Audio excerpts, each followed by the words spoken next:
couple of years ago, I was on a run in Fargo, where I used to live. My friends joked with me that every time I went for a run, I went in the same park, Lindenwood Park. There was a 10K running course on a bike path down in that park, 6.2 miles, and I ran that route all the time.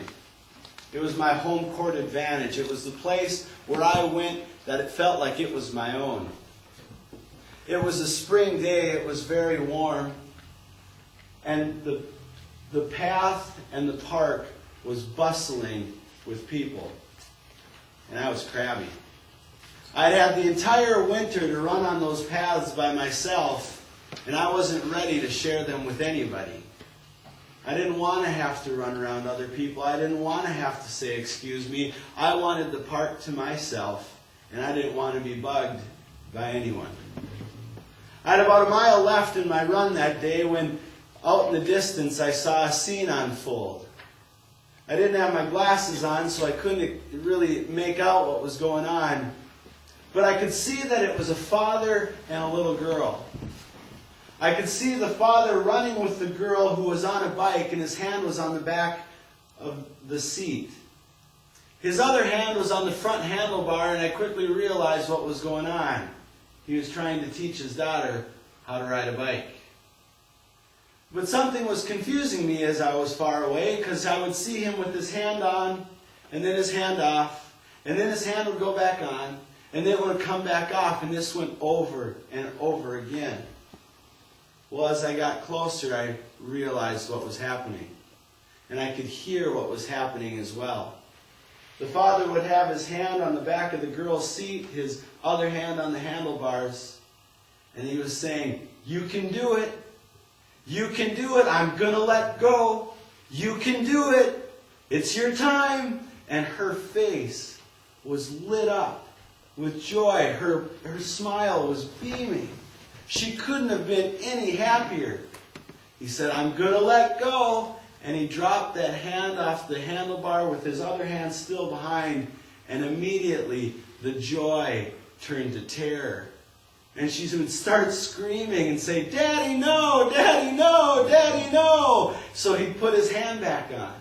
And as soon as he put his hand back on, the joy would return to her face. And he'd say, "I'm going to do it. I'm going to take my hand off. You can do it." And she would have this smile that was radiant. And immediately he'd take his hand off. "Daddy, no! Daddy, no!" She'd be shrieking. Well, by the time I got to them, the dad was tired. They had quit riding. He was slumped over a little bit, and she had the smile on her face, unaware of her dad's tiredness. I looked at her and I said, "It looks like somebody's trying to learn how to ride a bike." And the dad chuckled and said, "Yep." And I looked at the girl and I said, "It's kind of scary, isn't it?" She said, "Yeah." I said, "It's kind of nice to have your daddy here, isn't it?" She said, "Yeah." I continued on my run. We don't want to be alone, do we? We don't want to go through those scary experiences and have to be all on our own. We desperately want somebody that can be there with us.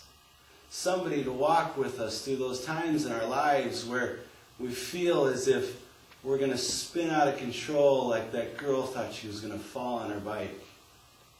No, none of us want to be alone.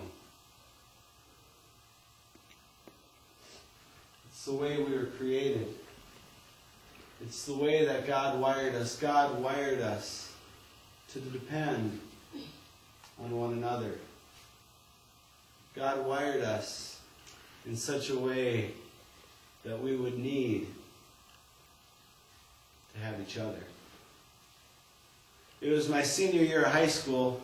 I had just graduated. My plans were set in stone. I was going just across the river to Concordia College in Moorhead, and I was so excited to leave. I was sick of my school. I was sick of my friends. I was sick of my parents, and they were sick of me. I thought I was too old to be living at home any longer, and it was time for me to move on. I was ready to go. I was ready to be independent. I was ready to be on my own, and I was most definitely ready to make my own decisions. Well, the summer began to pass, and I got my dorm assignment. I got my roommate assignment.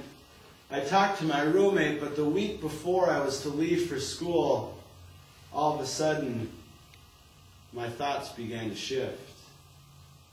All of a sudden, home didn't become such a bad place at all, and I began to become very scared, not wanting to leave my parents, not wanting to leave the only house that I'd ever known. But I had a plan, and I had thought it through. Every night after dinner, my mom and dad would have coffee for about a half hour every night. They would sit in the same places in the living room. My dad would be in his chair, my mom would be across the room on the couch, and they had 30 minutes where we as kids could not interrupt them. If we were going to be in the room and we opened our mouth, my dad would point to the stairs and say, "Get out." It was their time. It was their time to share and exchange their day with one another. I can remember as a child every day I would want to be there, so I would lay on the couch with my head on my mom's lap, just wanting to be in their presence, but I knew I was not to speak. Well, this particular day when I had my plan that was ready to be presented to my parents, it was during that coffee time I knew that I could get their attention. So I came up from my bedroom in the basement and I firmly planted myself between my mom and my dad. They looked at me suspiciously. I said, "Mom, Dad, I have a plan that's going to save you guys a lot of money." My dad said, "We're listening." I said, "I'm not going to go and I'm not going to move into the dorms at the beginning of school.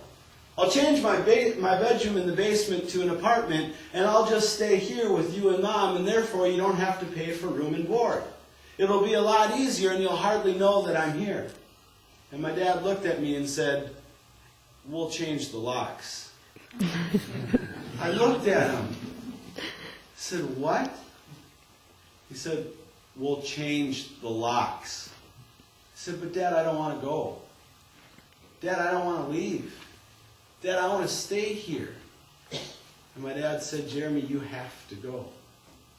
It's not that we don't love you, but it's because we love you that you need to go. You need to be on your own. But Jeremy, you need to remember that we will always be here for you. We will always love you. And we